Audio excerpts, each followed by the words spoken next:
Pronto, estou gravando aqui nesse software aqui e vamos iniciar, tá? Para não perder mais tempo. Estou desde 8h30 já esperando. Ainda tem gente pedindo para entrar. Aí sempre vai atrasar um pouco, né, gente? Ó, sempre vai terminar atrasando, porque eu tenho que sair daqui e tudo mais. Então,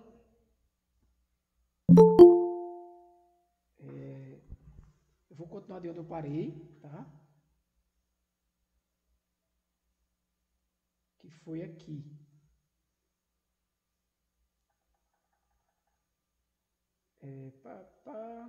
Acho que tá melhor assim, né? Peço para que vocês consigam, pessoal, chegar aí dentro do horário, porque senão fica sempre esperando, tem que sair para permitir a entrada, né? Então, assim, limite aí máximo 8h45, pessoal. Porque aí vai terminar aqui e não vou conseguir entrar na aula, tá? Não vai dar para permitir para entrar na aula. Nem que você entre e fique off, acho que só me ouvindo, mas de todo jeito depois que você estiver em ordem, porque senão eu vou ter que estar voltando toda hora aqui para permitir entrar, porque eu não consigo deixar liberado a sala, porque essa sala é gravada na minha conta do Gmail, do IF. Então todo mundo aqui vai ter que pedir para entrar, porque a conta do IF não é o domínio que vocês vão ter, né? Aí só tem uma solução para isso, né? Eu teria que criar outro Meet com o meu e-mail normal e deixava a sala aberta, e aí vocês iam entrando normal. Eu iria começar sempre mais cedo, tá? Mas mais uma pessoa pediu para entrar, eu vou novamente pedir, pessoal. Sempre que possível, eu entrar dentro do horário, né? Até 8h45 estourando, porque a gente já perdeu aqui pelo menos 10 minutos, né? De aula, já tem gente que está aqui desde 8h30, beleza? Então, assim, infelizmente, algumas pessoas eu não vou mais poder estar autorizando a entrar depois do horário, tá? Para as próximas aulas, porque atrapalha o andamento da aula, beleza? Mais uma pessoa pediu para entrar agora, então eu peço mais uma vez, pessoal, falar isso no grupo, beleza? Se não for entrar dentro do horário, muitas vezes eu não vou mais poder, porque vai atrapalhar o andamento aqui da aula, certo? O horário é 8h30, estourando 8h45. Mais uma pessoa pedindo para entrar.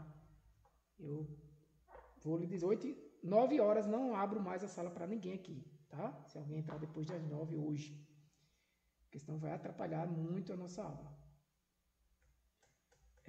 Pessoal, antes de tudo, antes da gente ainda entrar no nosso assunto, se possível alguém pode dizer até lá no grupo, o professor falou que após as 9 horas ele não autoriza mais entrada na sala, beleza? E nas próximas aulas também, a partir das 8h50 também não, porque senão eu não consigo.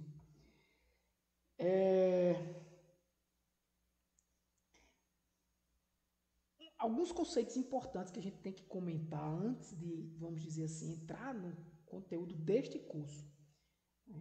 E um desses conceitos, alguns de vocês já devem ter ouvido falar, é o conceito de Big Data, né? Big Data, se você quiser falar em inglês, né?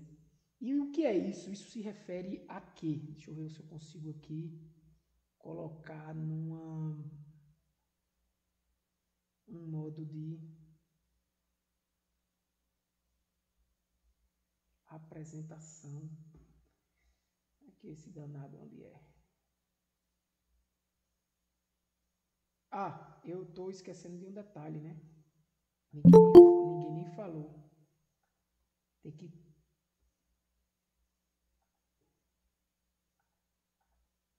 Pessoal, só um detalhe. Avisa lá no grupo. Após as 9 horas, o professor não vai autorizar ninguém a entrar mais na sala.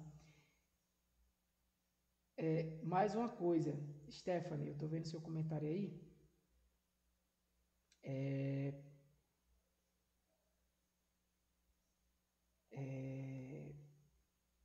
Tá vendo? Eu perco até o... Não é simplesmente entrar no grupo, tá? Do WhatsApp. Você tem que estar inscrito no curso. Tem um link de inscrição. Você tem que estar no Classroom. E você tem que estar fazendo as atividades. Beleza? que vão sendo colocadas lá. Tá? Ok, então beleza. Não, é assim, eu tô só reforçando, né? Que diz assim, não me adicionaram, tá? Ah, show. Eu tô só reforçando, Stephanie, para não sei, né? Esse grupo, na verdade, não se adiciona. Tem um link dele, né? E eu posso pegar depois esse link e colocar lá no Classroom. Mas assim, a participação no grupo, ela é interessante, mas também não é obrigatória, tá? Tem gente que não gosta de ficar em grupo de WhatsApp e tudo mais. Mas é um grupo que não tem muita movimentação, o pessoal só fala com o dia da aula mesmo, né? Às vezes quando eu quero avisar alguma coisa, ó, botei, pessoal, botei lá no Classroom e tal. Mas se você for muito ativa no Classroom e você for muito ativa aqui nas aulas, o grupo vai ser só um algo a mais, assim, mas não tem muita informação, é só um aviso, alguma coisa. Como agora, ó, o pessoal avisou que depois das 9 ninguém entra mais. E a partir da próxima aula, depois das 8h50, beleza? Vou avisar isso lá no grupo. Pessoal, depois de 8h50 eu não autorizo mais entrada. A não ser que a gente mude o link. Só que se eu mudar o link, eu acho que eu só vou ter 1 hora de aula. Não dá. Beleza? Não dá. Deixa eu ver se isso aqui... Opa, não, obrigado.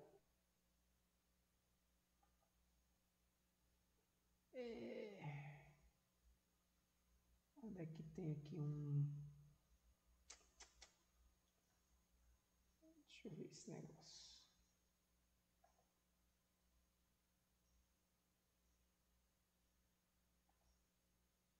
Abrir no Google Chrome aqui.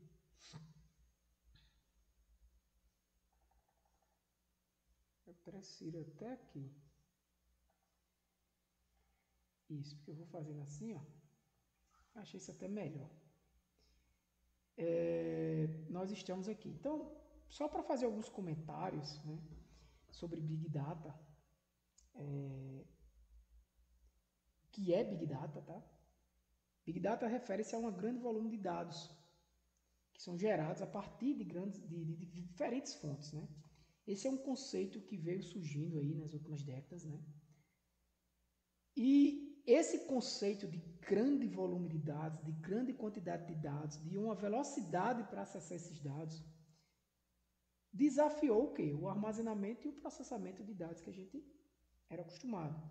Então, de onde vêm essas fontes? Devido ao quê? Devido ao advento das redes sociais, então, postagens, curtidas, compartilhamentos, tudo isso vão gerando dados, né?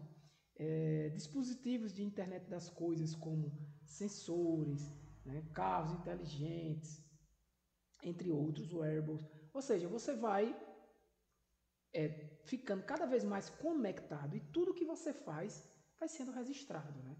Onde você navega, onde você acessa, o que você clica, uma foto que você tira, um vídeo que você faz.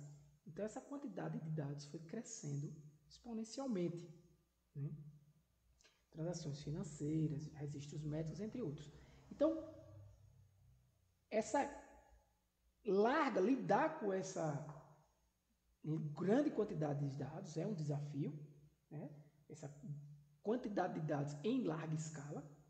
E aí, para você entender melhor o que é o Big Data, existem 5 características, né? Alguns autores falam de 3, mas esses 5 vezes aí são aceitos também por outros autores, que fala de volume, velocidade, variedade, veracidade e valor, né? Então, cada um vai representar o quê? Uma característica do Big Data. Então, o que é o volume é a quantidade de dados gerados, né? O que é Big Data? Quando você tem uma grande quantidade de dados gerados, né? Você tem petabytes gerados a partir de redes sociais, sensores, transações digitais, né? E aí você começa a ter ferramentas, né,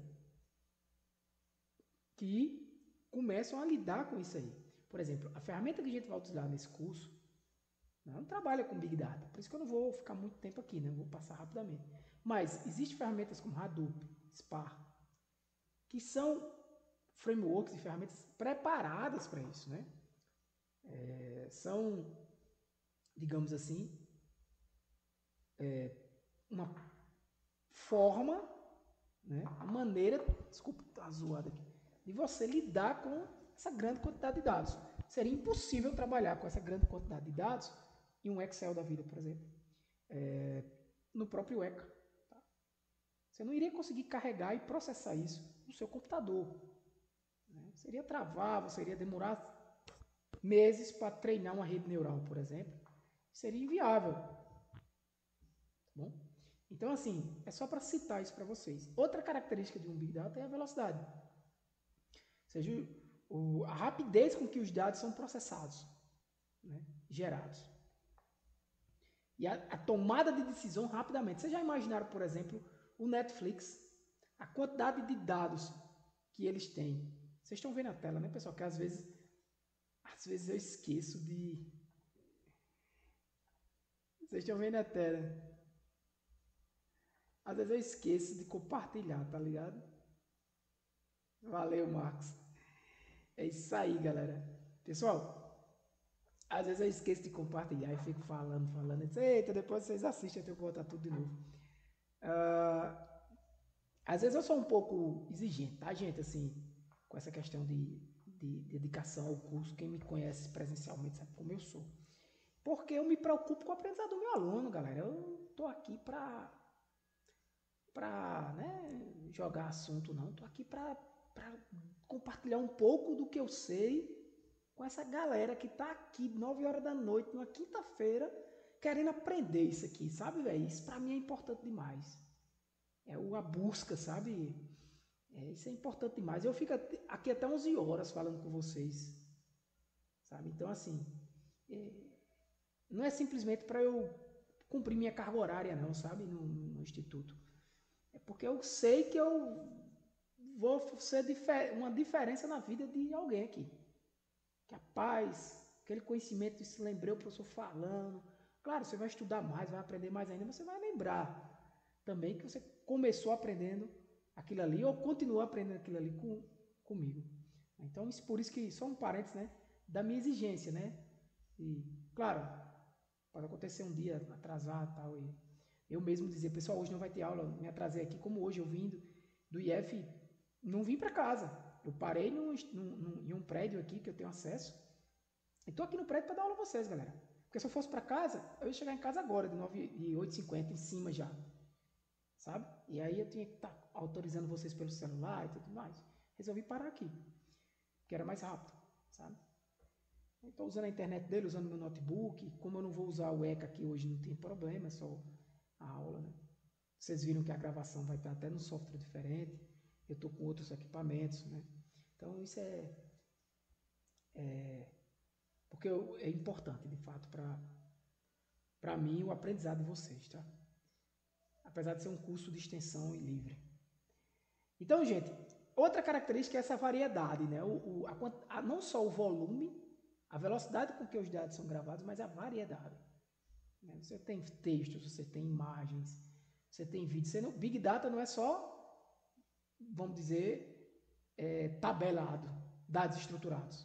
Muito pelo contrário. É muito mais esses dados não estruturados, como áudios, vídeos, imagens, né? Então, essa diversidade também aumenta a complexidade, porque você imagina aí, você tratar um modelo de aprendizado de máquina que sabe tratar com texto e um modelo que trata de imagens. São modelos totalmente diferentes, sabe? Aumenta a complexidade. Eu não tenho como, não é que eu não tenho como, né? Mas a complexidade do meu modelo, ela vai sendo aumentada devido a essa variedade. Eu vou trabalhar com vídeos, o meu modelo vai ser um deep learning de uma rede neural lá, se eu não me engano, convolucional, se eu não estiver falando besteira, aqui agora de cabeça, para imagens, que na minha área especializada, né? A minha área especializada mesmo, pessoal, é em sistema de múltiplos modelos, né? Que a gente chama de ensembles, onde eu mais estudei, mas também é no aprendizado tradicional, no aprendizado de máquina tradicional, é onde eu mais estudo, né? Especializado nessa área, mas também tenho o meu conhecimento ali em redes neurais profundas, né? não tão profundo. Mas enfim, existe também o que? Ferramentas especializadas para diferentes tipos de dados. Sim, para cada diferente tipo de dados vai também exigir, né, essas ferramentas. Outra característica é a confiabilidade, né? Por exemplo, dados podem conter erros, serem duplicados, né? Ou mesmo modificados, manipulados, né? Ou a qualidade do dado ser ruim. E isso vai dar uma análise ruim. Tem uma frase que diz assim: entra lixo, sai lixo, né? Se a qualidade dos seus dados não for boa, provavelmente o que vai sair do outro lado, o modelo, o que é que seja, vai ser ruim também. Eu vou passar um pouco rápido aqui para a gente não demorar, gente, só para vocês verem. O meu objetivo é chegar no slide 80 hoje, né? E eu não quero aqui só cuspir slide para vocês. Eu quero comentar também. Então, e o valor, né? Que é quando você gera conhecimento, resultado prático. Não adianta eu só pegar os dados ali, dizer, olha, eu tenho aqui tantos por cento dos meus alunos evadiram no ano passado. Sim, e aí? O que é que vai mudar? Qual a resposta da pergunta? O que é que eu digo? Uma descoberta dessa, não. O valor. O dado só é útil se ele gerar conhecimento, valor e resultado prático. Não, eu descobri que tem um grupo de alunos desse que evadem mais e devido a isso a gente vai tomar uma decisão que esse grupo de alunos evadem mais e aplicar uma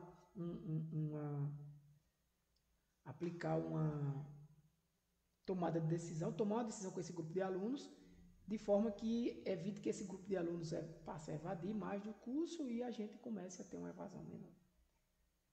Então a ideia é buscar esse valor.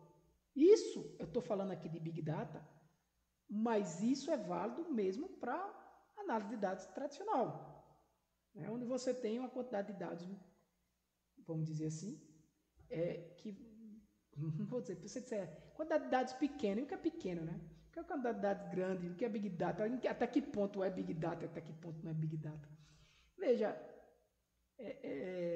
tudo que você consegue ali, né, trabalhar, por exemplo, você trabalha com 10 mil registros, 20 mil registros, isso não é Big Data. Uma tabela de 50, vamos dizer, 50 atributos, e aí, tu roda isso de standalone aqui, tu consegue... Não tem, eu já vi conceitos dizendo o seguinte: se você estourou uma planilha do Excel, virou Big Data. Sabe? Então, é mais ou menos isso. Isso vai muito do contexto de quando a gente vai trabalhar, né? De onde a gente vai trabalhar. Mas veja bem, independente do contexto, se é Big Data ou não, aquele conceito de armazenamento, velocidade, veracidade, tudo isso, são conceitos que, apesar de ser de Big Data, você pode imaginar de que, de certa forma, eles são importantes até no nosso trabalho tradicional, mesmo no que a gente vai fazer nesse curso. Por mais que a gente vá trabalhar com pequena quantidade de dados, né? Sem definir o que é Big Data, até que ponto é Big Data, né? Por exemplo, a gente tem que se preocupar também com a eficiência dos nossos modelos, né? Porque o exemplo que eu estava dando do Netflix, vocês já imaginaram? Você entra no Netflix e ele tem que dar uma resposta imediata a vocês, assim, quase que imediata, através de um sistema de recomendação que vai sugerir filmes para vocês, assim que você liga ou abre o aplicativo. Então ele precisa de velocidade ali. E a quantidade de dados que ele tem ali armazenado no Netflix, o Netflix ele nasceu já nesse mundo dos dados, né? Então a quantidade de dados que ele tem ali armazenados é imensa. Ele trabalha com Big Data, o Netflix. Então, imagina qualquer outro stream desses aí, né? Então, veja que a velocidade é uma preocupação. Veja que a variabilidade, né? Variabilidade não, desculpa aqui, peraí. A veracidade não, é a variedade, desculpa. A variedade também, né? Porque ali ele trabalha com textos, por exemplo, o nome dos filmes, das séries, né? Trabalha com imagens, trabalha com os próprios vídeos, enfim. tá? Mas, só aqui, tudo isso é um desafio. E o desafio não está só no volume dos dados, mas está na complexidade, está nessa velocidade, né? No valor que vai entregar. Imagina se o Netflix vai me oferecer filmes que eu não curto. Vai ficar lá me mandando, o YouTube vai ficar me mandando vídeos que não tem nada a ver comigo. Né? De certa forma, esse aplicativo tá chato, eu tenho que toda vez ir buscar o filme que eu quero. Não, eu quero abrir e dizer, eita caramba, era esse que eu estava pensando. Sabe? Então, essa é a ideia. Opa, deixa eu vir para cá. É aqui, né, que vocês estão. Beleza, galera? Então, vamos continuar. Gente, tipo de dados. Você tem dados estruturados, que é aqueles que a gente trabalha com dados organizados em tabelas, como banco de dados relacionais. Quem aqui já trabalhou com banco de dados SQL, basicamente é aquilo ali. Ou imagine aí um conjunto de dados em uma planilha eletrônica, bem estruturadinho, por exemplo, tudo bem numa tabelinha, né, linha, coluna, tudo bem estruturado. Não quer dizer que esteja tratado, mas os dados estão estruturados. Né? Dados estruturados não quer dizer que são dados tratados, mas são estruturados. Aí eu tenho dados semi-estruturados, né? Exemplos, JSON, XML, logs de servidores, né? Então, são dados que têm uma certa estrutura, mas não está ali tão bem estruturado quanto dados organizados em formato de tabelas, por exemplo. E temos também dados não estruturados, que são aqueles dados que vêm de textos, por exemplo, comentários que você faz em um Twitter, no antigo Twitter, né? No X, né? No X eu não lembro, é X, né? Eu não tenho nenhum desses faz muito tempo. Mas imagens que você baixa, imagens que você gera, criando fotos, vídeos, áudios, redes sociais, informações em redes sociais, são dados não estruturados, tá? Não bem estruturados em tabelas, por exemplo. Então, qual é o desafio? Processar dados não estruturados exige novas abordagens, como aprendizado de máquina e processamento de linguagem natural. Aprendizado de máquina é uma área bem ampla, a gente vai mostrar isso daqui a pouco, né? E processamento de linguagem natural trabalha com, por exemplo, com textos. Mas existe também processamento de imagens, que trabalha com imagens. Visão computacional, que trabalha com vídeos. E aí, veja, galera, nesse curso, a gente vai trabalhar com o quê? Apenas com dados estruturados e organizados em formatos de tabelas. Ponto? Vamos aí filtrando o que vai ser visto nesse curso. Cada vez eu vou filtrando. Ó, trabalho aqui é só dados estruturados. Não vamos falar de JSON, logos, servidores. No máximo, vamos ver arquivos CSV, arquivos XLSX, né, do Excel, de planilhas e acabou-se. Tá? E arquivos estruturados, né, separados por vírgula, ou separado por um ponto e vírgula, enfim. CSV, né, Common Separate Values, né, valores separados por vírgulas. Então, o aprendizado de máquina, ele trata, em maneira geral, de tudo isso. Agora, veja que dentro do aprendizado de máquina tem áreas, como processamento de linguagem natural, visão computacional, a gente vai falar daqui a pouco, processamento de imagem. Agora, veja, processamento de imagens, isso é um assunto que se estuda há muito tempo. Processamento de imagem não é necessariamente aprendizado de máquina. Processamento de imagem é uma forma de tratar imagens, né, que já se estudava há muito tempo. Agora, com a chegada das redes neurais profundas e tudo mais, do aprendizado de máquina profundo, né, começou-se a trabalhar, a processar imagens com esses algoritmos, com essas redes neurais. Né, utilizando técnicas dessas redes neurais, né, que a rede neural convolucional aí foi um grande avanço nessa área. Mas já se fazia tratamento de imagem lá atrás. Né? Ou você acha que o Photoshop trabalhava com rede neural, com convolucional lá na década dos anos 2000? Não. Tá? Era um processamento de imagens. Era uma área de estudo chamada processamento de imagem. Beleza? Então, assim, isso eu já falei, né? O que é que impactou o Big Data? Muito que impactou foi a internet das coisas. Tudo conectado. Essa interação digital das pessoas. O crescimento da capacidade de armazenamento, né? A chegada do armazenamento em nuvem, os dados armazenados em nuvem. Você começa a ter 5 terabytes aqui para você armazenar seus dados, cada pessoa. os avanços que a gente teve na computação, o próprio avanço da inteligência artificial. Então, tudo isso é um desafio, tá? Ainda falando de Big Data, é um desafio a coleta, o armazenamento, o processamento, a análise, a visualização. É um desafio, mas que a gente não vai trabalhar nesse curso. Eu só estou comentando para vocês, para que vocês tenham o conceito mínimo do que é o Big Data, para vocês não confundirem os conceitos de Big Data com o que a gente vai aprender aqui. Agora, qual é o detalhe? O detalhe é esse, galera. Aqui algumas ferramentas, tecnologias que você pode trabalhar com Big Data. Quem quiser depois pode dar uma pesquisada melhor. Algumas ferramentas de visualização também que podem utilizar, como Tableau, Power BI, enfim. Mas armazenamento também em nuvem, para quem quiser trabalhar com Big Data também. Mas o que é que eu queria chegar? Era aqui.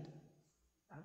Que o que a gente aprende aqui, os algoritmos que a gente vai aprender aqui, são algoritmos que a gente também vai poder aprender que a gente vai poder aplicar nos conceitos de Big Data, sabe? Vão ter assuntos que a gente vai estudar aqui, básico, por exemplo, aprendizado supervisionado, aprendizado não supervisionado, a gente vai conceituar tudo isso, tarefas de aprendizado de máquina e tal. São conceitos que a gente vai praticar aqui nesse curso, vai aprender e praticar, mas que são conceitos também aplicados da mesma forma no Big Data. Qual é a diferença? A diferença é que você não vai usar as ferramentas que a gente vai utilizar aqui. Né? Porque você não vai processar num único computador. Você vai processar em vários servidores, clusters de servidores que vão funcionar ali em conjunto, né? De forma paralela, cada um realizando uma parte do trabalho para poder processar aquela grande quantidade de dados. Mas entenda, o conceito de aprendizado de máquina que é utilizado nesse curso aqui, é o conceito, os algoritmos que a gente vai aplicar aqui vão ser também poder ser utilizados lá em Big Data. Tá? Então, o aprendizado de máquina desempenha um papel essencial no Big Data também. Ou seja, o aprendizado de máquina que a gente vai estudar aqui também pode ser aplicado lá. E é aplicado lá, obviamente. Os mesmos algoritmos analisam um grande volume de dados para encontrar padrões e tendências da mesma forma. Métodos tradicionais de análise são limitados à variedade e à velocidade dos dados. Modelos de aprendizado supervisionado e não supervisionado ajudam a interpretar os dados de forma automática. Veja, métodos tradicionais que ele está dizendo aqui seriam métodos que não envolvem inteligência artificial, não envolve aprendizado de máquina, tá? Então, existe um limite ali, quanto à própria variedade de dados e até a mesma velocidade. Mas veja bem uma coisa, sabe? Que vocês precisam entender. Aqui está um pouquinho quente, mas vou ver se eu abro ali depois. Deixa eu ver se eu abro aqui, pessoal.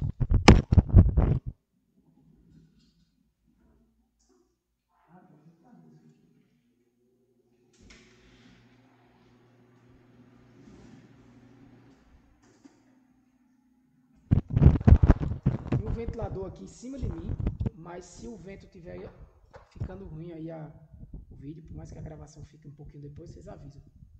Tá não, né? Eu não postei a última aula, a aula gravada?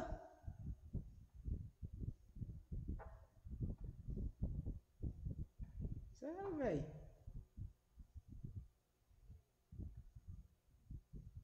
Não, tá aqui, ó, o simulado, aula do... Rapaz, foi mesmo, desculpa, galera. Posto hoje, tá? Posto hoje. Posto logo com a de hoje. Normalmente eu posto no mesmo dia, não sei porque eu acho que eu postei no YouTube e não postei lá. Só para conferir, quer ver uma coisa?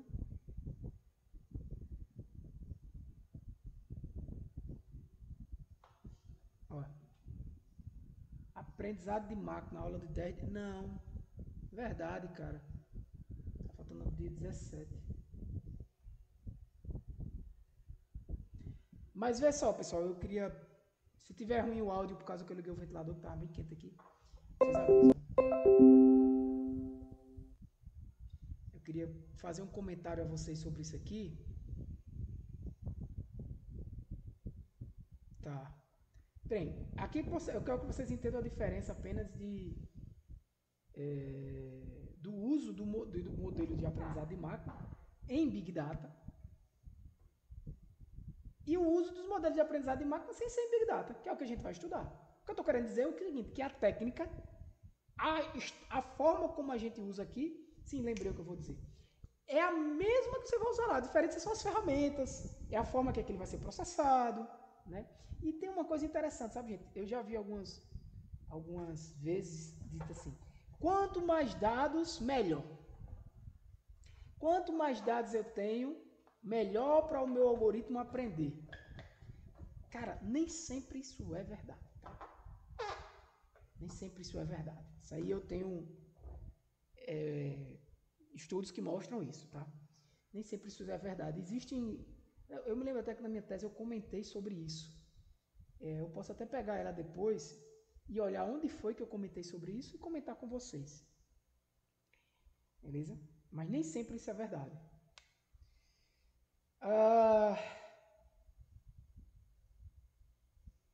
Acho que no final desse curso eu vou dar para vocês lerem um artigo, 2 artigos que eu tenho publicado ainda da época do meu doutorado, estou precisando publicar outros para voltar a publicar artigos. Pedir para vocês lerem, mesmo que seja em inglês, e depois fazer algumas perguntas aqui para vocês entenderem. Pode ser uma tarefazinha legal para o final do curso. Dá para aproveitar. Então, exemplo, sistema de recomendação da Netflix utiliza um aprendizado de máquina para sugerir filmes e séries com base no comportamento do usuário. Eu já tinha falado disso. Né? E ali é o quê? Big Data. Netflix tem uma imensa quantidade de dados, trabalha com esses 5 vezes aí da caracterização da Big Data. Porém, se você pensar, você pode também criar um sistema de recomendação com sua quantidade de dados pequenos da sua empresa. Por que não? Entendeu o que eu estou querendo dizer? A técnica, a ideia é a mesma. A diferença é que as ferramentas que eles utilizam, o poder de processamento, o poder de armazenamento que eles têm lá, é muito maior do que o seu, que é um seu computador de casa, sei lá. Você está testando ali, ou até mesmo gerando um produto para utilizar depois. Então, aplicações práticas do aprendizado de máquina no Big Data. Detecção de fraudes. Ok.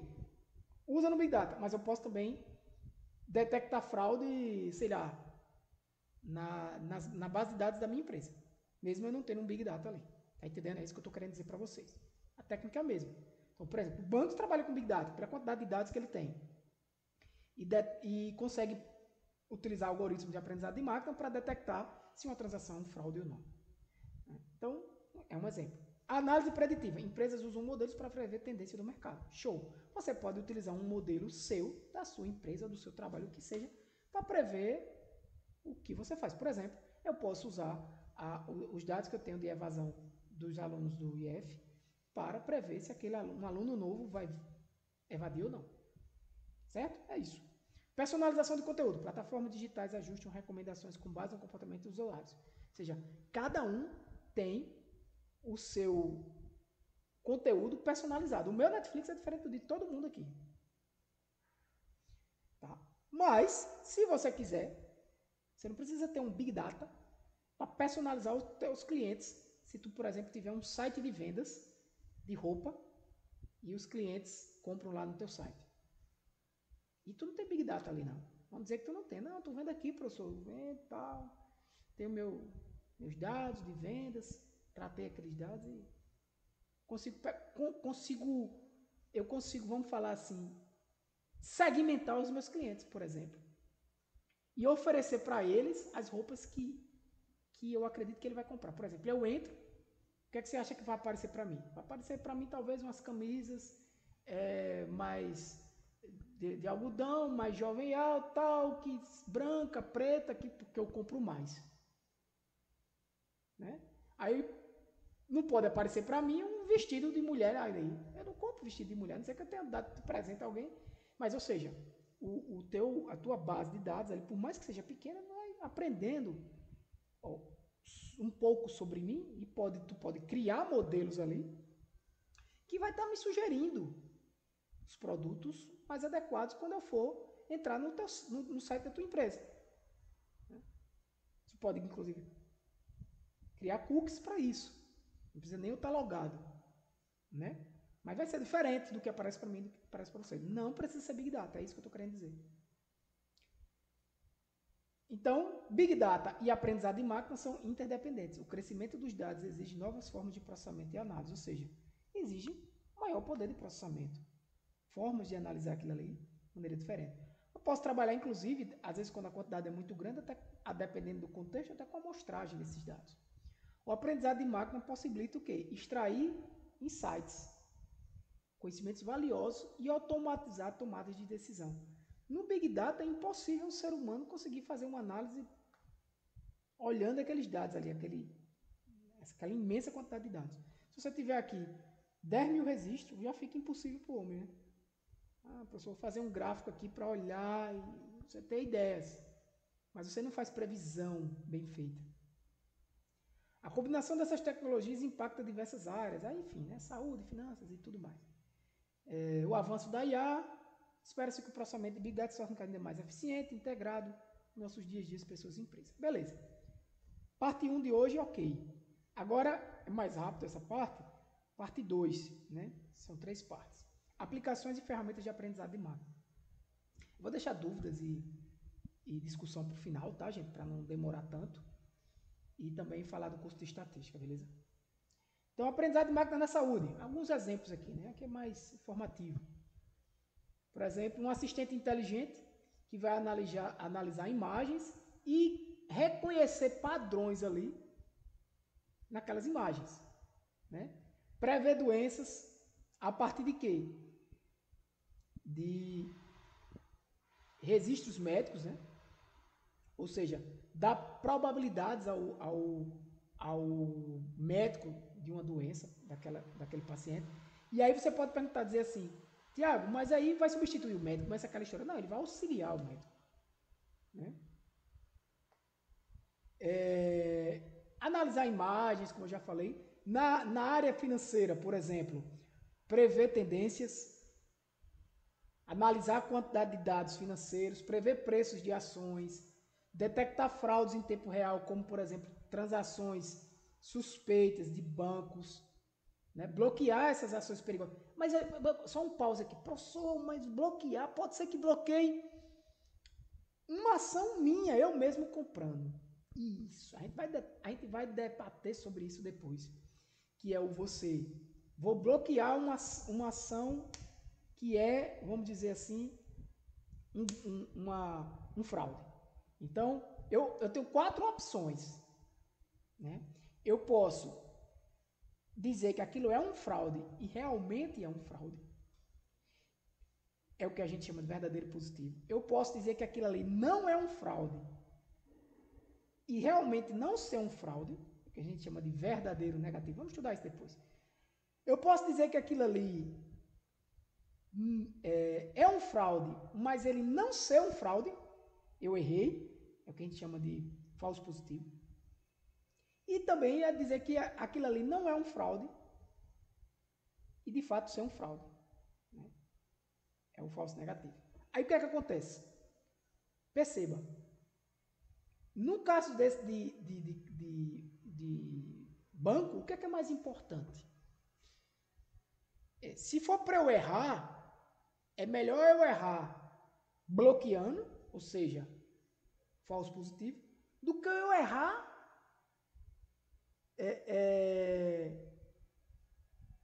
negando, dizendo não é um fraude, pode vender e ser um fraude. Né? Claro que nenhuma das duas situações é boa. O bom mesmo é você acertar. Só que os modelos, eles não acertam sempre. Né? E a gente vai estudar essas métricas, a gente vai estudar uma coisa chamada matriz.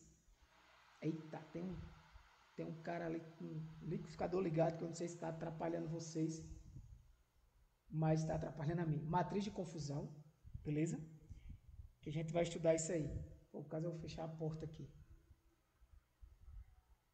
Me digam aí, pessoal, se está atrapalhando essa zoada, porque aí tá não, né?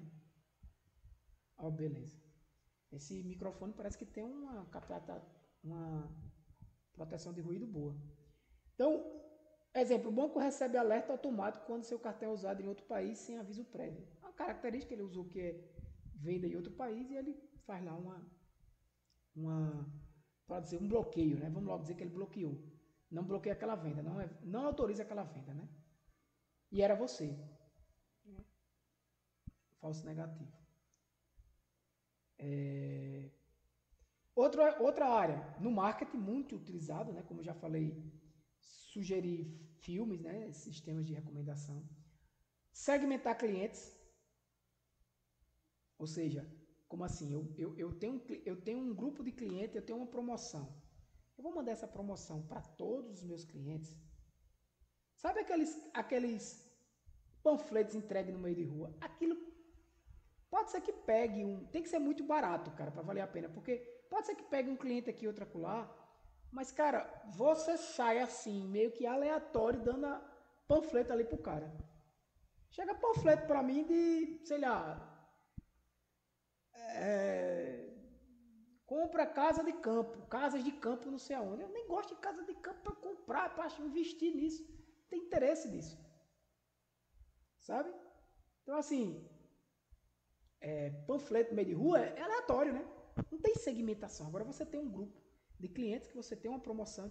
E a promoção vai ser específica para esse grupo de clientes. Então você consegue selecionar ali, em vez de você ter 10 mil clientes, você consegue selecionar ali 500 clientes e diz a promoção é para esses clientes. Ah, mas eu estou perdendo 9.500. Não, mas aí eu vou gastar um esforço aqui nesses 500 que eu selecionei, que eu segmentei.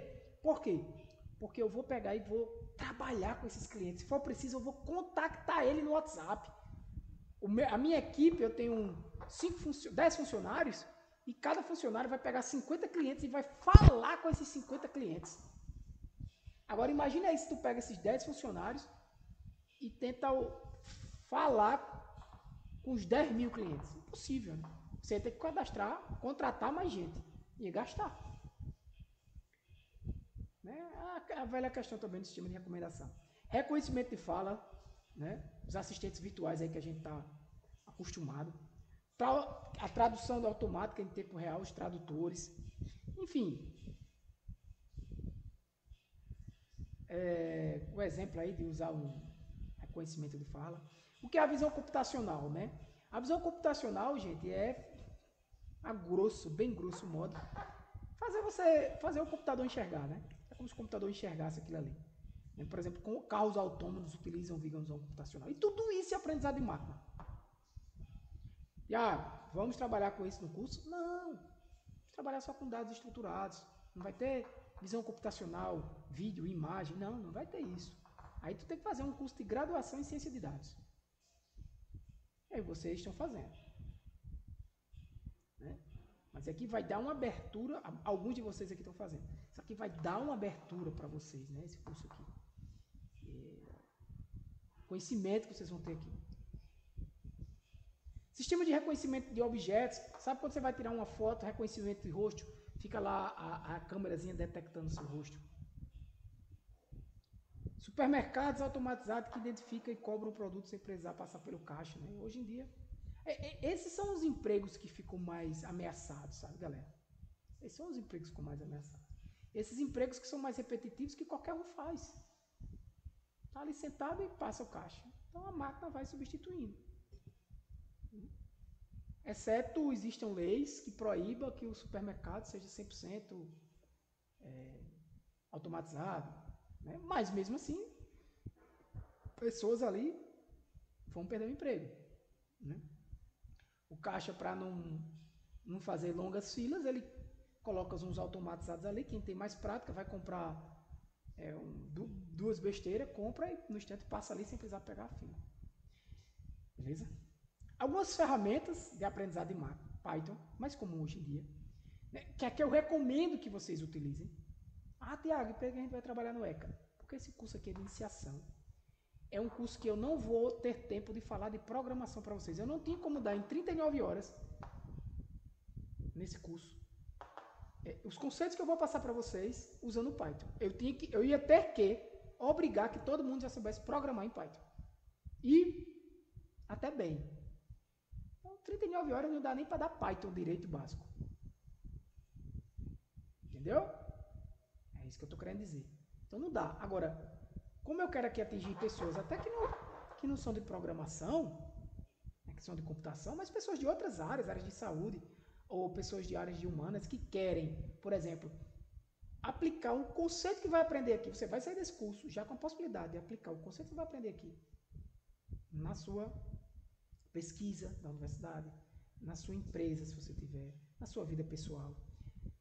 Agora, usando o ECA, você vai gerar uma ferramenta, você vai gerar um produto. Bem, se você programar em Java, você até pode conseguir, porque o ECA tem uma biblioteca em Java que você consegue adaptar, usar nela. Não, professor, não programa em Java, programa em Python. Beleza, então você vai conseguir, porque os conceitos que você vai aprender aqui, quando você for para o Python, você já sabe do conceito. Você só vai precisar programar em Python. Se você já programa, vai ser fácil aprender e desenvolver uma ferramenta. Tá? Então, por exemplo, existem várias ferramentas, depende do objetivo. Sempre é válido o estudo e o aprendizado. Python, hoje, ok, massa, é o mais usado, versátil. Tem várias bibliotecas. Python tem biblioteca para tudo, é impressionante. Não é difícil de aprender e é muito usado. Show de bola, só não dava para eu dar esse curso aqui com Python. Para vocês entenderem. Nem com R. R é muito mais voltado para partes estatísticas e de visualização. Muito popular em pesquisadores, mas da área de estatística e matemática. Inclusive mais de estatística. A turma de computação, por exemplo, é Python. Eu acho engraçado. Quem trabalha com ciência de dados hoje, que veio da computação, é Pythonic. Se o cara veio da estatística, é R. Se veio da matemática, é MATLAB. Sabe? Parece que é meio assim. Forte cálculos numéricos, modelagem matemática. Aí tem licença paga. Mas é engraçado. Eu ainda usei o MATLAB no meu doutorado porque tinha um teste estatístico que eu fazia lá, que era um teste chamado teste não paramétrico de Friedman. Tem um colega aqui que já foi professor de estatística, né? Sabe o que é que eu estou falando. Eu usei, se ele estiver aqui na sala, online, eu usei o teste de Friedman, né? Para comparar uns modelos de forma não paramétrica, que utiliza os rankings lá, enfim. E na época eu não tinha muito conhecimento de Python, eu era programador Java, usei a biblioteca do ECA para implementar o meu modelo. Engraçado, né? Porque quando eu comecei o doutorado lá atrás, o ECA era muito usado nessa biblioteca, tanto na ferramenta pura, como a gente vai fazer aqui, como também quando você queria implementar alguma coisa nova, você usava no ECA. Eu tenho um amigo também, que é professor do IF também, meu amigo, Alex, que também, quando terminou o doutorado dele lá atrás, mais de 10 anos atrás, ele também usou a biblioteca do ECA, porque a gente usava o Python, mas quem já vinha da programação, vinha em Java, não queria aprender aquilo ali, já tinha o ECA, na época já resolvia. Mas hoje, com o Deep Learning, entre outros avanços do aprendizado de máquina, né? Hoje não, né? Há um bom tempo o Python ele domina essa área aí tranquilamente. Mas eu estou só comentando com vocês e justificando o porquê, né? Então,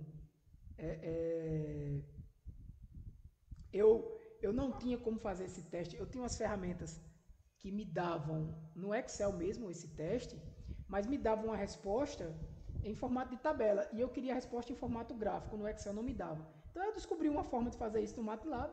Na verdade eu só copiava o código, botava meus dados e rodava no MATLAB. Ele me dava essa resposta em formato gráfico. E eu não conseguia, e era de uma forma muito acessível, muito fácil de entender a forma que o MATLAB me dava. E eu só rodava um código lá, um script de código, só claro, botava meus resultados e rodava aquele script de código. Pegava aquele gráfico de resultado e botava nos meus artigos, tem na tese e tudo mais. Ou seja, ficava melhor, mas só usei para isso o MATLAB, né? Legal. Mas só usei para isso. Mas usei. Inclusive citei lá na tese isso. Temos o ECA, que é a ferramenta que a gente vai usar, a ferramenta gráfica, sem programação, boa para iniciantes de testes rápidos. Acho que vocês entenderam agora porque eu estou usando. Né? E tem o Origin, que é bem semelhante ao ECA. Um visual mais moderno, também é ideal para quem está começando, e é sem programação. Mas eu não tenho muita experiência no Origin.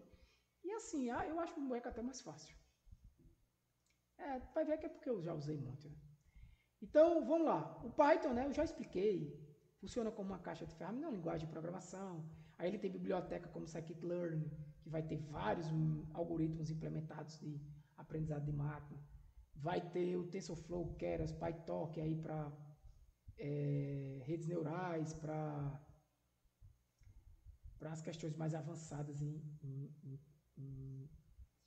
inteligência artificial. Essas vantagens e desvantagens a gente até comentou aqui, né? Durante aquela apresentação anterior.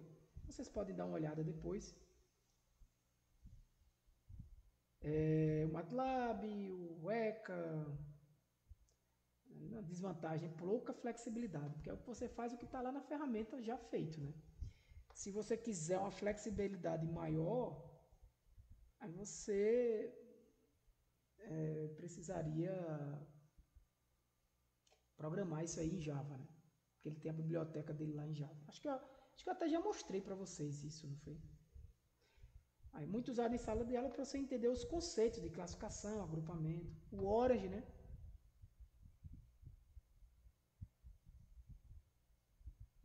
O bom do Orange é que você consegue montar um pipeline da sequência de execuções que, por exemplo, treinamento, validação, aí você consegue fazer a normalização ou padronização, enfim.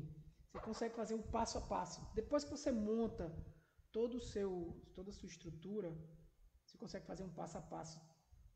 Fica mais explicativo o Orange, sabe?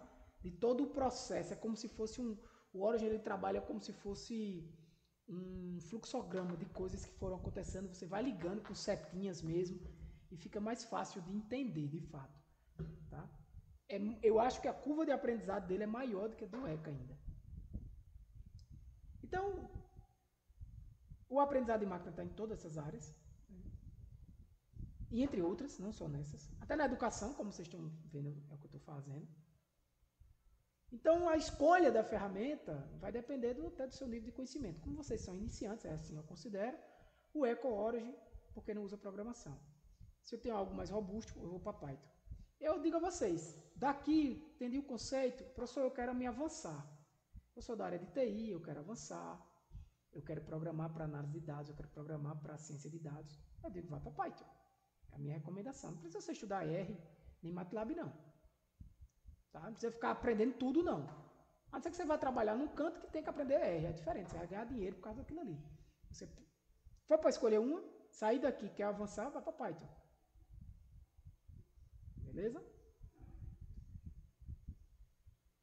Aqui um pouco... Vocês têm esse material aí, né?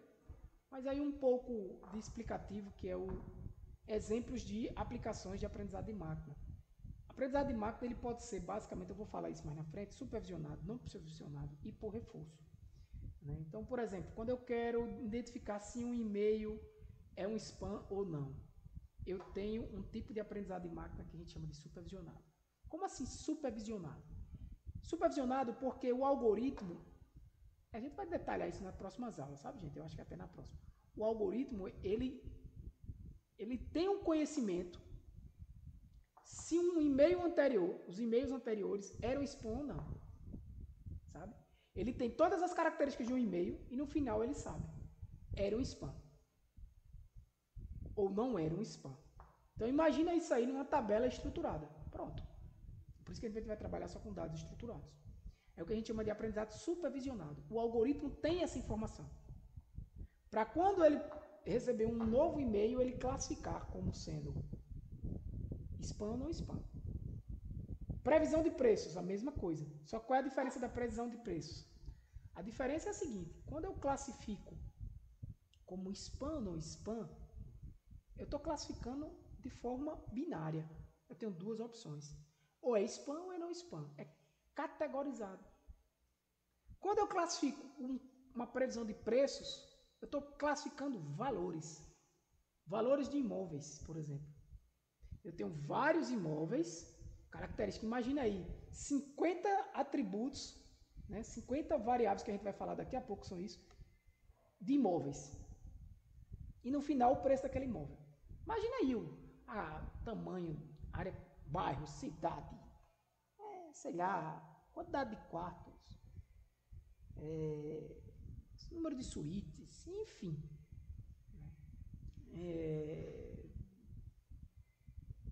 O imóvel é o bairro, né? Já falei. Tem lá se é apartamento, qual é o andar, se é casa, o tipo de imóvel, se é terreno. tempo de construção, essas variáveis todinhas e no final o preço dele. Você dá isso ao algoritmo, então você tem o quê? Você tem um aprendizado supervisionado. Você tem a informação do preço. O não supervisionado, eu não quero prever preço, eu não quero classificar nada. Eu quero o quê? Eu tenho um bocado de cliente, por exemplo, e eu não tenho, se aquele cliente, por exemplo, é um cliente que faz compras semanais, eu posso classificar. Eu quero classificar meus clientes como clientes ativos ou inativos, por exemplo. O que é um cliente ativo? É um cliente que compra dentro do mês, todo mês, não passa mais de um mês. Um exemplo. O inativo, passou mais de um mês, é inativo. Pronto. É bem fácil você classificar, né? É bem fácil você classificar dessa maneira, né? Acho que o cara está tentando entrar ali. É bem fácil do cara classificar dessa forma, né? Entende? É o pessoal que está chegando aqui. Então, a ideia aqui é outra. Boa noite. A ideia aqui é outra. Você vai ter um conjunto de dados que não são supervisionados. Você não tem uma informação sobre aquele dado.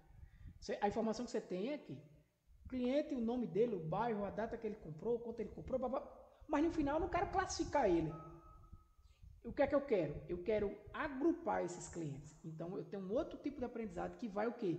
Normalmente vai aproximar aqueles clientes que são mais parecidos. E eu quero, por exemplo, eu quero agrupar em 3 grupos. Ele vai clusterizar aquele conjunto de clientes teus em 3 grupos diferentes. Grupo A, grupo B e grupo C. Ele vai reconhecer padrões ali. Outro exemplo é quando eu aprendo por reforço.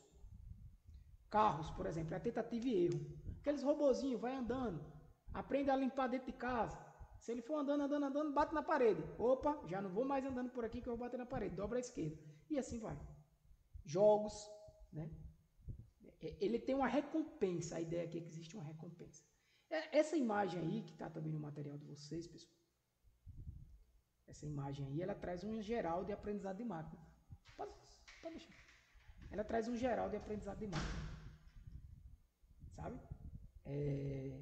Por exemplo, o aprendizado de máquina não supervisionado e por reforço. Né? Dentro do não supervisionado, você pode trabalhar como, por exemplo, redução dimensional, a gente vai falar disso, tá? Clusterização, que são os exemplos que eu falei. No supervisionado, você pode trabalhar com classificação, é o exemplo de classificar em meios, ou com regressão, que é o exemplo de prever preço. Tá? E no aprendizado de reforço também, é outro tipo de aprendizado. Beleza? Vamos agora para a terceira parte.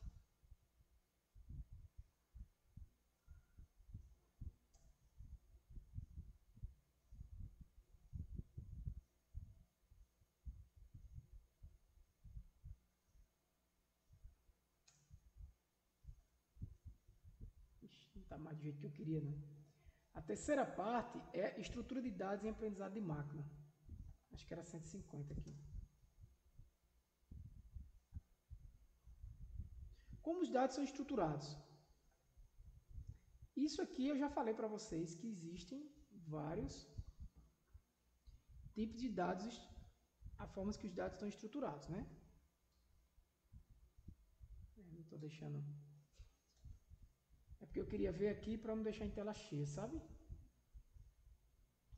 Deixa eu ver só um pouco aqui dos comentários de vocês.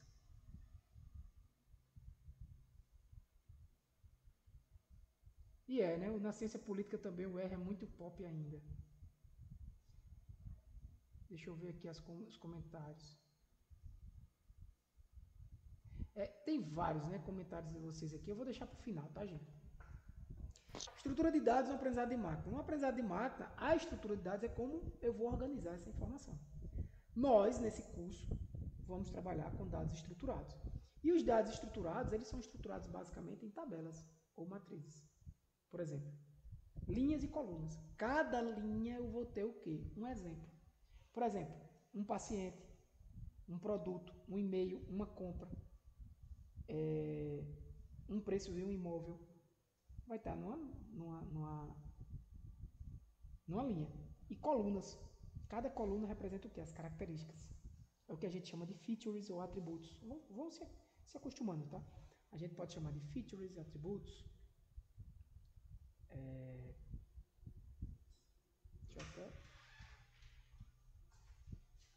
Deixa eu até fazer isso aqui.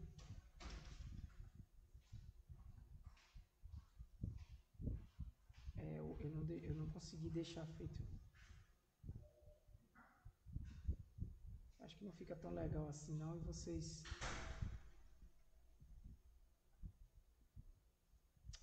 depois eu vejo isso. Estamos terminando já. Né? Features ou atributos são as características, né, gente? São o que a gente muitas vezes na estatística chama também de variáveis independentes, o atributo, o feature em inglês e assim por diante. A idade, o preço, a quantidade de palavras. É o que vai... são os preditores, muitas vezes dito também, né, para quando você está trabalhando com predição. Então, cada linha, ou seja, cada um caso ou exemplo, por exemplo, um paciente em um hospital, uma imagem, uma venda no e-commerce, cada registro de linha é o que a gente chama de caso, exemplo, objeto. Isso é tudo a mesma coisa. É muito comum a gente dizer os exemplos do conjunto de dados, então é cada linha. Os objetos, né? Quando algumas vezes em banco de dados a gente chama as linhas ou e também você pode chamar de... esqueci agora a palavrinha. Mas tudo isso você está referindo-se a, em aprendizado de máquina, o mais comum é chamar de exemplos, né? Os exemplos. Tá? E as características, ou as features, ou os atributos. Então, cada coluna é uma característica. Beleza? A coluna, só atenção, a coluna que a gente trabalha em estudo supervisionado, porque preste atenção, só para contextualizar esse curso. Nossos dados sempre estruturados. Ok. Nossos dados do curso sempre uma quantidade de dados que seja possível processar em um computador standalone. Ou seja, nós vamos trabalhar com Big Data. No aprendizado de máquina, vamos trabalhar apenas com aprendizado supervisionado. Não vamos trabalhar aqui com aprendizado não supervisionado. Não vamos trabalhar aqui com aprendizado por reforço. Nem muito menos com aprendizado profundo. Nem com processamento de linguagem natural. Nem com visão computacional. Nada disso. Lembrem, isso aqui é um curso que a gente pode até expandir, e eu tenho até novidades depois para falar sobre isso no final. Para o módulo 1, até chamei de módulo 1. Curso de aprendizado de máquina, módulo 1. Porque aí a gente pode ter um módulo 2 depois, ou até mesmo um módulo 3. Claro que vai chegar uma hora que eu digo, não, aqui já não dá para mim, gente. Né? Então, neste curso a gente vai trabalhar com a quantidade de dados que são suportados, que é suportado num computador standalone. Nós vamos trabalhar apenas com esses dados de forma estruturada, ou seja, não vamos trabalhar de forma não estruturada, não vamos classificar imagens, por exemplo. E vamos trabalhar apenas com o aprendizado de máquina supervisionado. Certo? Então, entendido isso aqui, né? O que é cada exemplo, o que é cada coluna. Aí sim, só um detalhe que eu estava falando. Existe a coluna, como a gente vai trabalhar com aprendizado supervisionado, todos os nossos bancos aqui de dados, eles vão ter uma coluna dessa, que é o que a gente chama de coluna, no caso de dados de classificação, coluna label, né, o rótulo, ou nos dados de regressão, que a gente vai estudar, a coluna que será dependente, a que será predita, né, o valor que vai ser predito ali. Então, nós vamos trabalhar nesse caso de aprendizado supervisionado, tanto com classificação quanto com regressão. Tá? Quem ainda não entendeu bem o que é classificação e o que é regressão, Não se preocupe que vamos falar disso. Mas quem já entendeu, ok. Então, essa classe, é o que eu estava dizendo agora, é a variável alvo. Como vamos trabalhar com aprendizado supervisionado, então todos os nossos exemplos nesse módulo 1 vão ter que ser com aprendizado supervisionado. Eu acho que se a gente chegasse para um módulo 2, pessoal, continuaria sendo com aprendizado supervisionado. A diferença é que eu ia entrar em outros algoritmos. Talvez o módulo 3 fosse aprendizado não supervisionado. Certo?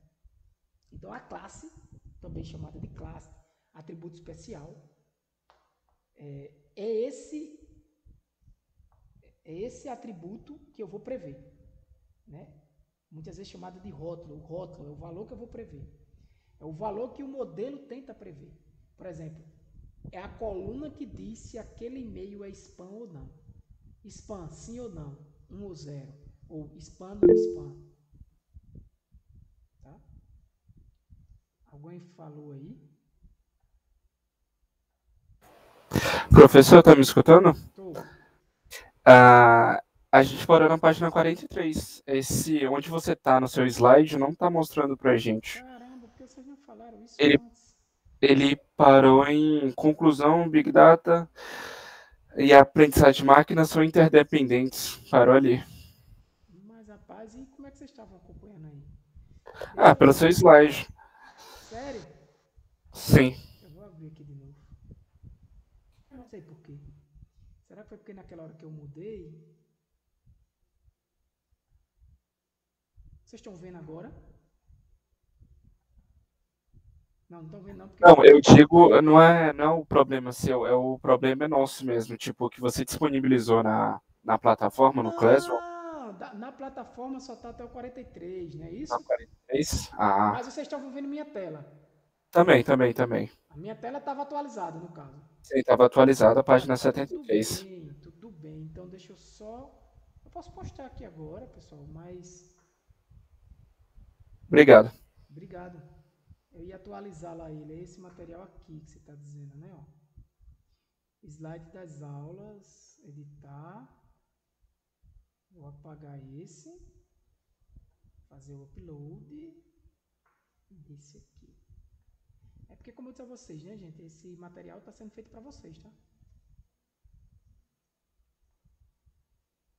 Esse curso. Vê lá se não foi atualizado agora. Depois eu até atualizo mais ainda. Mas então tá bem. Eu estava no 70, né?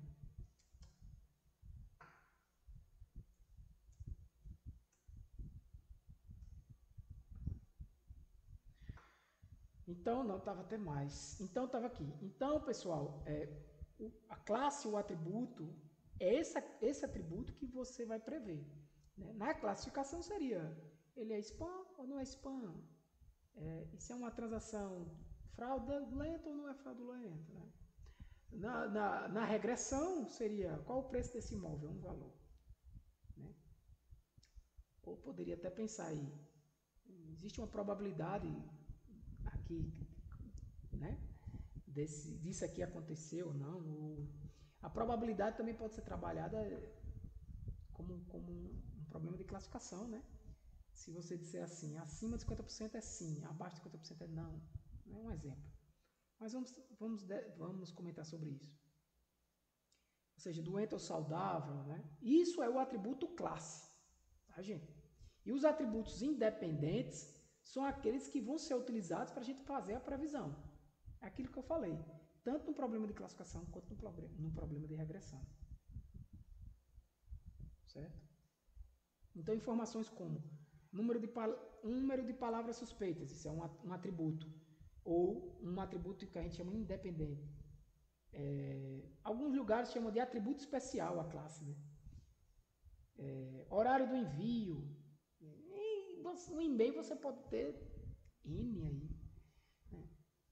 Remetente, tamanho do e-mail, sei lá, quantidade de pessoas que foi enviado junto, a empresa que foi o domínio e assim por diante. Então, o algoritmo vai aprender a partir disso aí. Atributos fortemente correlacionados. O que é que quer dizer isso? são variáveis com forte influência na previsão. Então, por exemplo, número de links em um e-mail para prever se é spam. Se um e-mail tem muitos links, será que a quantidade de links, quanto maior, maior é a probabilidade de que eles são spam? Né? Idade e pressão arterial para risco cardíaco, ou seja, quanto maior a idade, tende a pressão arterial ser maior para um risco cardíaco. Dias sem vendas para prever a falência de uma loja, ou seja, quanto maior a quantidade de dias de uma loja sem venda, a probabilidade dela falir aumenta. Então, existem correlações entre variáveis. Né? Por exemplo, existem variáveis, atributos independentes, que podem estar altamente correlacionados com esse atributo classe, né? Com essa variável classe, que é a variável que você vai prever. Essa é uma área de estudo só dentro do aprendizado de máquina, que é o estudo dessa seleção de atributos, que é o estudo desse...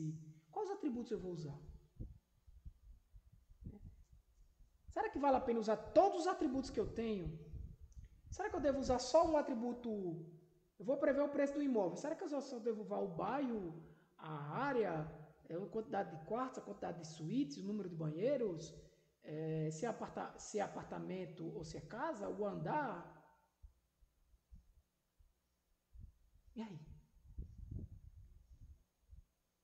Isso aí são teses e teses de doutorado e dissertações de mestrado e artigos aí discutindo a melhor forma. Na prática, você pode dizer, olha, eu vou usar tudo, ou eu fiz aqui uma seleção de atributos simples e consegui escolher esses aqui para simplificar, porque às vezes você está preocupado com a eficiência. Às vezes você tem umas dezenas de atributos, mas você não tem como utilizar aqueles atributos todos, porque a sua eficiência, o seu algoritmo vai demorar muito. Você vai ter que selecionar. Você vai ter que reduzir a dimensão daquele problema. Mas mesmo a partir do momento que você seleciona, isso, gente, esses são os desafios, isso faz parte dos desafios de aprendizado de máquina. Que já está lá no material, né? Vocês podem ir no material, vocês vão ver, vocês podem estudar, olha, vocês não podem, vocês devem.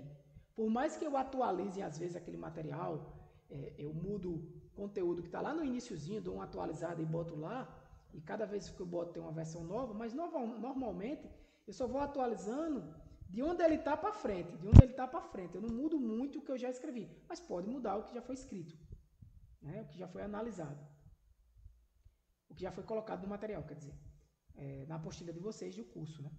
Mas vocês devem estudar, ler aquilo ali antes de eu dar aula, que vocês vão entender bem mais se vocês fizerem isso, né?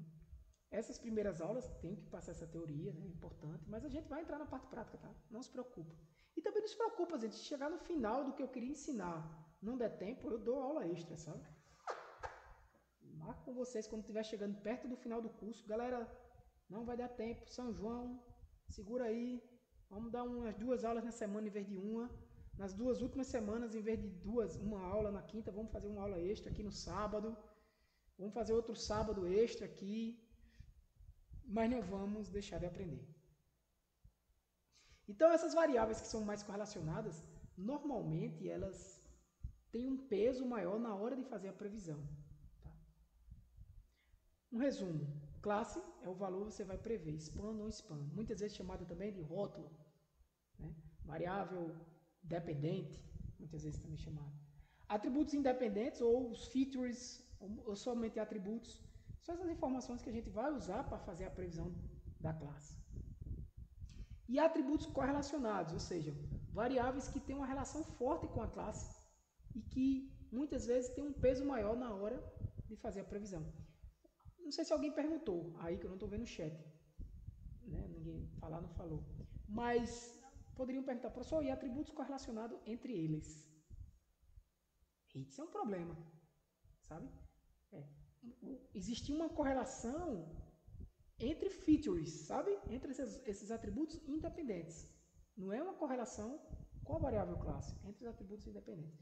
Para alguns algoritmos, para alguns modelos, isso é um problema, tá? Os modelos que a gente vai estudar, se tiver esse problema, eu vou falar. Por exemplo, vamos estudar regressão logística, vamos falar. Eu pretendo estudar 5 algoritmos com vocês. Não sei se vai dar tempo de tudo. KNN, algoritmo vizinho mais próximo, que a gente vai aplicar tanto para classificação quanto para regressão. Árvores de decisão, que a gente vai, é fácil de entender, são os algoritmos mais fáceis de entender, gente, mas que muitas vezes são úteis demais. A gente vai utilizar para classificação. Regressão logística, que a gente vai utilizar para a classificação. Regressão multilinear, é uma regressão linear com muitos atributos, eu falo logo regressão multilinear, que a gente vai usar para regressão, problemas que tratam previsão de valores. E, por fim, se eu ver que dá, um algoritmo chamado Randall Forest, que é um algoritmo que utiliza já um ensemble, vários modelos de árvores. Por que eu quero já falar dele? É como se fosse um up, né, um plus. Porque às vezes você tem problemas, como o próprio problema que eu tenho atualmente na minha pesquisa, que árvore de decisão, KNN, regressão logística, ou a regressão linear, multilinear, se for no caso do problemas de valores numéricos, não resolve.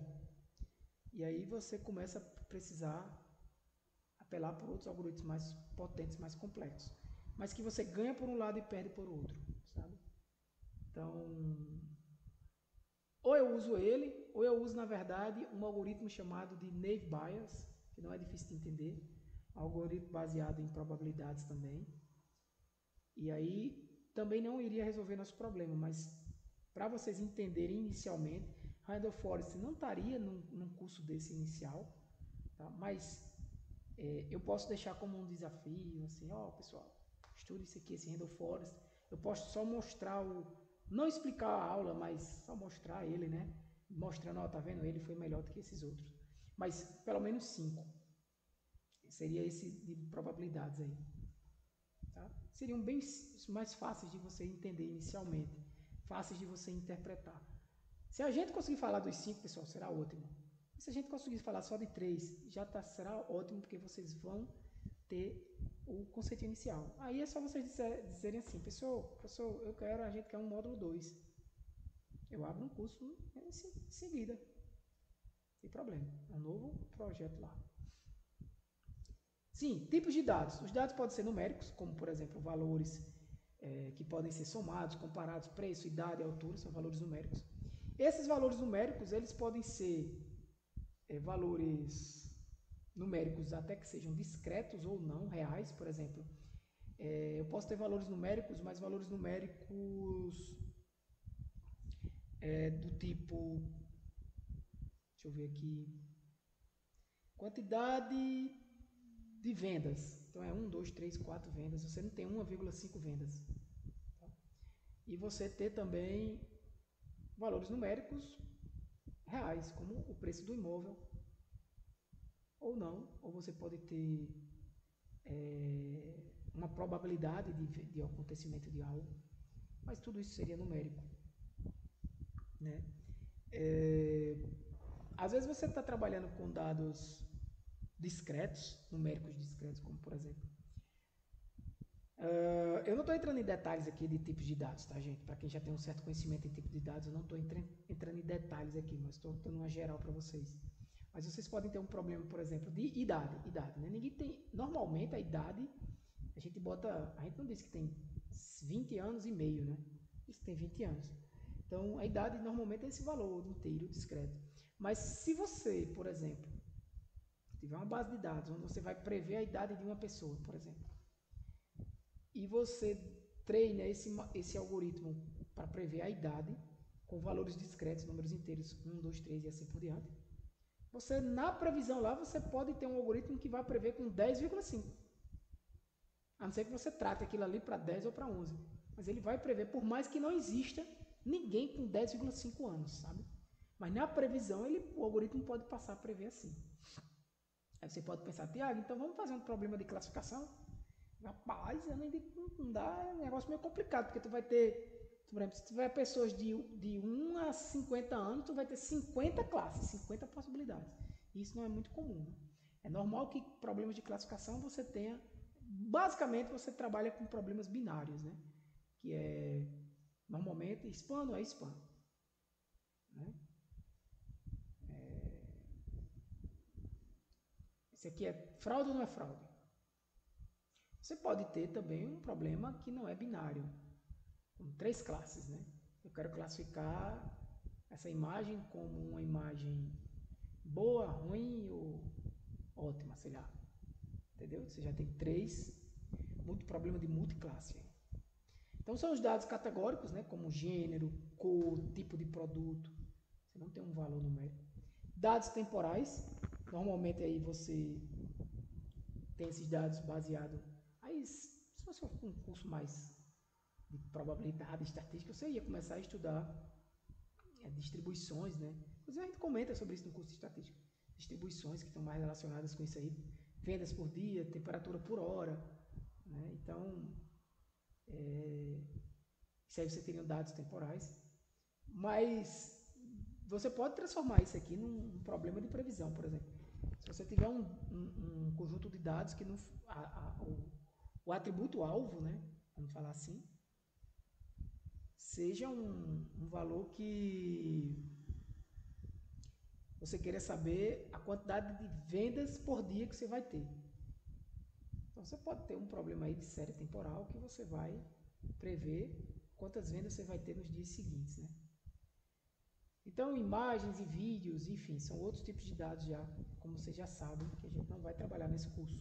Então, alguns exemplos aqui, idade, preço, velocidade, né? Uso de regressão para resolver valores contínuos. Normalmente, para valores contínuos, normalmente não, né? Nós vamos usar algoritmos que a gente fala regressão, mas às vezes confunde um pouco para quem vem da estatística com problemas de regressão em si. Né? Você pode ter um algoritmo de regressão, mas que não tem nada a ver com o que se fala de regressão lá na estatística, tá? Você pode ter uma rede neural, a gente não vai trabalhar com rede neural aqui, tá? Mas você pode ter uma rede neural para isso. Por exemplo, se a gente tivesse um módulo 2 desse curso, a gente iria continuar trabalhando com modelos previsionados, mas aí eu poderia partir para ensembles, trabalhar com modelos, conjunto de modelos, ensembles, de árvores. Eu poderia trabalhar com ensembles de modelos heterogêneos, stacking, por exemplo. Eu poderia também trabalhar com os conceitos de redes neurais para esse tipo de problema, dados estruturados, ou seja, seria uma continuação desse curso. Eu ainda não iria entrar nem em dados não supervisionados, certo? Exemplo de dados categóricos. A cor, azul, vermelho e verde são os valores, tipo do carro, tipo, né? se o veículo é carro, moto, caminhão, status, aprovados, reprovados, ou seja, normalmente, nesse caso, quando eu estou prevendo qualquer tipo de dado desse tipo, eu tenho um problema de classificação. Então ficou claro o problema de regressão e um problema de classificação. Quando eu quero prever dados numéricos, eu tenho um problema de regressão. Seja idade, seja preço, seja velocidade, que seja aí. Tá? E quando eu quero prever dados assim, ó, categóricos, pode ser binários ou não, eu tenho um problema de classificação. Eu vou ter classes além, né, sendo previstas. Alguns outros exemplos, né? Por exemplo de dados temporais, né? 200 vendas em janeiro, no mês de fevereiro 180, o clima num certo dia, no outro dia, então você tem ali um problema de série temporal. Né? Já seria um outro assunto, galera, aí você teria que formar um curso aqui, né? Mas olha, eu falo assim para vocês, dentro do meu conhecimento, a gente aqui poderia trabalhar com até 3 módulos, tá? Para ser útil para vocês. Onde a gente teria trabalhar com, inicialmente, esses conceitos iniciais e alguns algoritmos. Depois eu partiria para uns algoritmos um pouco mais avançados e depois eu partiria para algoritmos não supervisionados. Pronto, pararia aí. Tá? Não dá para entrar em série temporal, vamos entrar agora em Deep Learning, processamento de linguagem natural. Aí você tem que fazer um curso de ciência de dados mesmo, você vai ver tudo isso. Mais outro exemplo, quando é que eu trabalho com visão computacional? Exemplo, imagens de raio-x, reconhecimento facial, detecção de intruso a partir de vídeo em tempo real. Né? Por fim, pessoal, aqui eu trago, entrando já na parte do ECA, um exemplo de dados estruturados e um exemplo do ECA. Né? Aqui, ó, eu tenho um conjunto de dados que eu abri no bloco de notas aqui, do ECA. Eu tenho aqui uma estrutura que o ECA utiliza, relation, nome da sua relação, né, do seu conjunto, attribute, ele vai dando nome aos atributos, por exemplo, Outlook é um atributo, e ele pode ter esses 3 valores. Outro atributo é a temperatura, que pode ter esses 3 valores.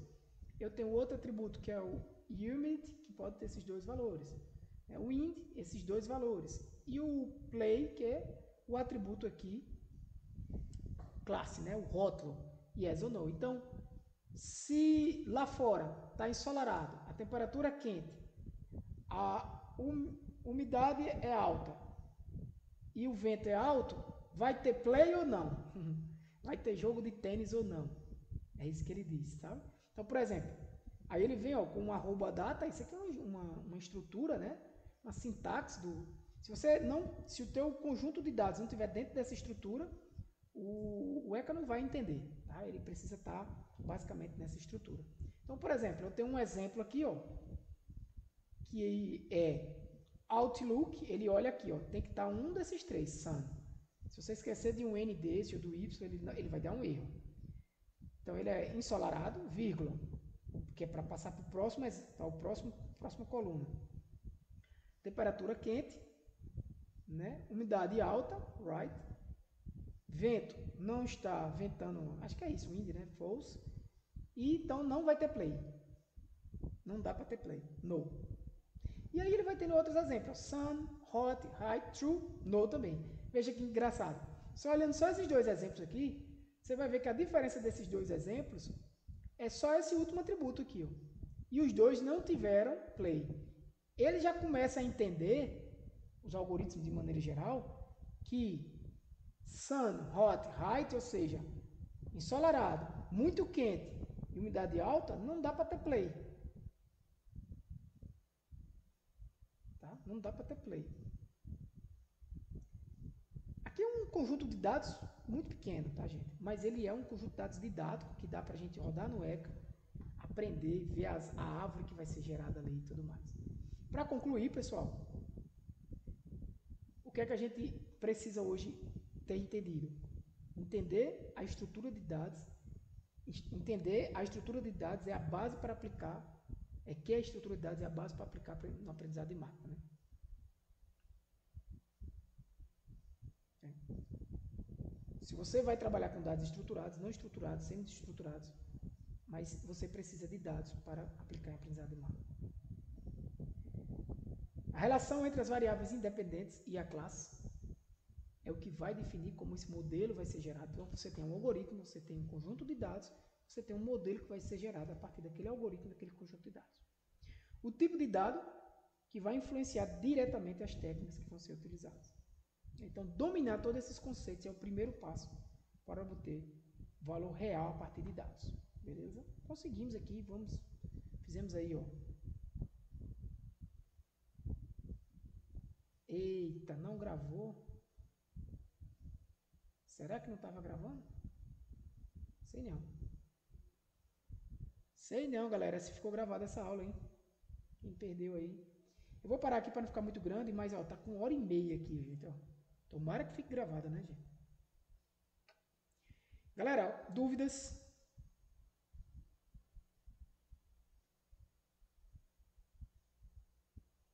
Vou ler os comentários e vou falar aqui agora dos outros cursos.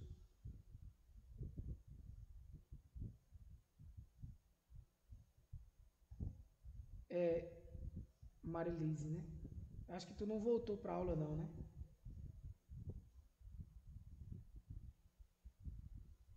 Nesse caso, Marilise, se acontecer isso, gente, eu já estava na aula. Aí precisei sair, que a internet caiu. Aí fala lá no grupo se alguém viu. Só fulana tá pedindo para entrar porque saiu e tal. A gente volta, tá? A arte de ensinar o computador a enxergar. É isso mesmo, João. Tinha. A título de curiosidade, professor, teve alguém que já tentou usar machine learning? Com certeza. Com certeza se utiliza também, né? Só implementar os algoritmos. Mas no mercado, de maneira geral, assim, no contexto geral, não. É melhor aprender em Python. Professor, e uma hipótese de que terá outro curso, tem chance de vir Python junto com o curso? Cara, o módulo 2, aí a gente poderia ir nessa mesma pegada, né, para continuar a ideia. Mas aí eu tenho um assunto para conversar com vocês quanto a isso, daqui a pouco, quando eu terminar de ler isso aqui. Na ciência política é muito pop ainda, massa. Muitas áreas de humanas que pegam um pouco de estatística começam pelo R. Porque quando se fala em estatística, vai para R, sabe, galera? Esse slide não temos. Sim, parou. Aí, tô vendo agora isso. Mas Deus, pelo menos estava aparecendo para vocês.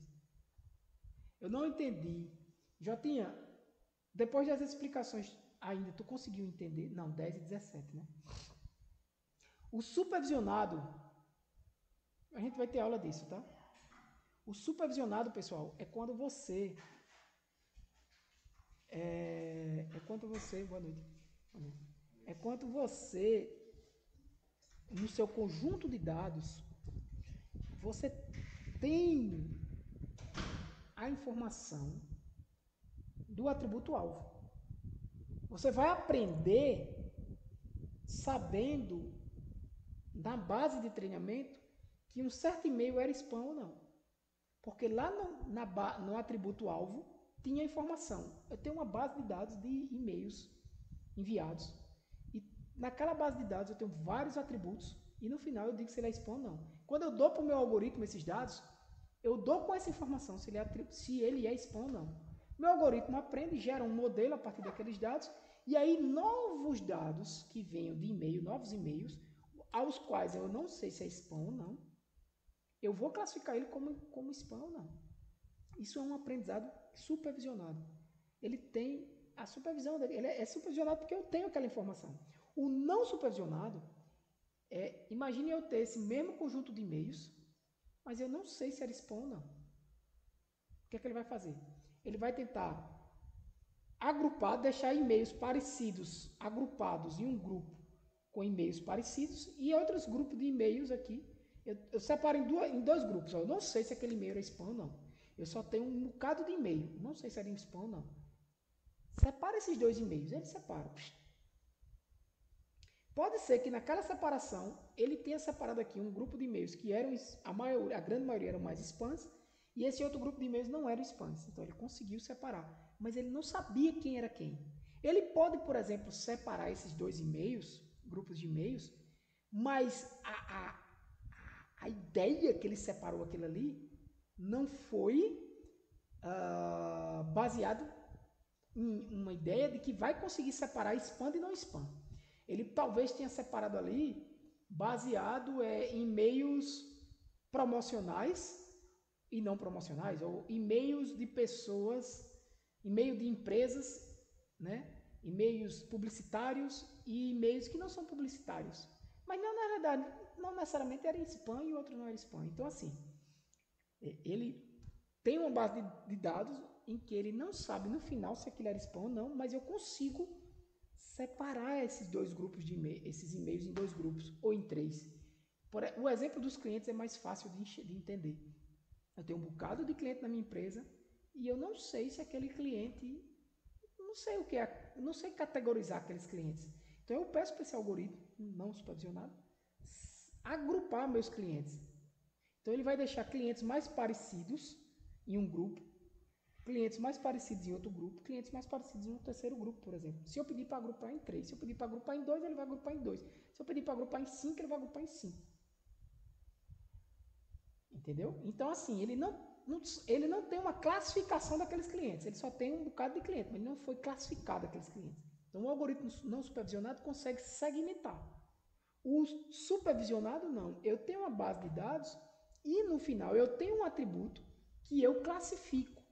já aquele exemplo.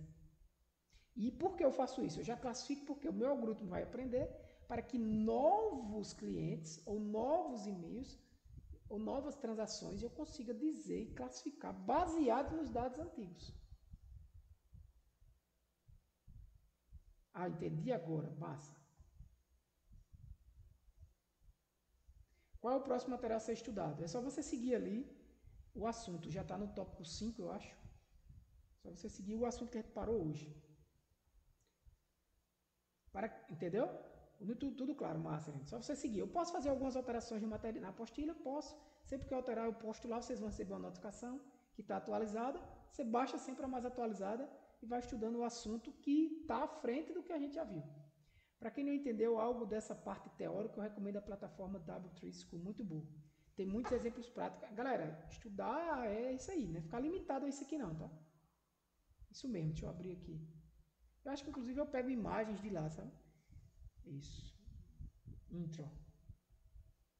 Muito bom. É aqui, tá vendo que eu falei para vocês? O que é IA, Machine Learning, né? Redes neurais e Deep Learning aqui no final, dentro de redes neurais. É tanto que redes neurais não necessariamente é Deep Learning, né?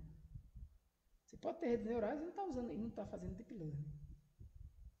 Isso. Dados mais algoritmos, você tem um resultado.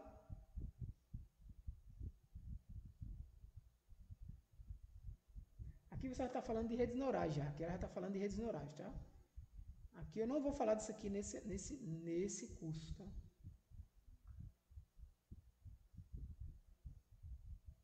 Eu acho que na parte de terminologia aqui, pronto. Essa parte aqui, terminologia, fala bem da aula de hoje. Y é o label que nós queremos prever. Aqui ele já está falando de uma função, na função matemática, tá? Mas vocês podem estudar por aqui.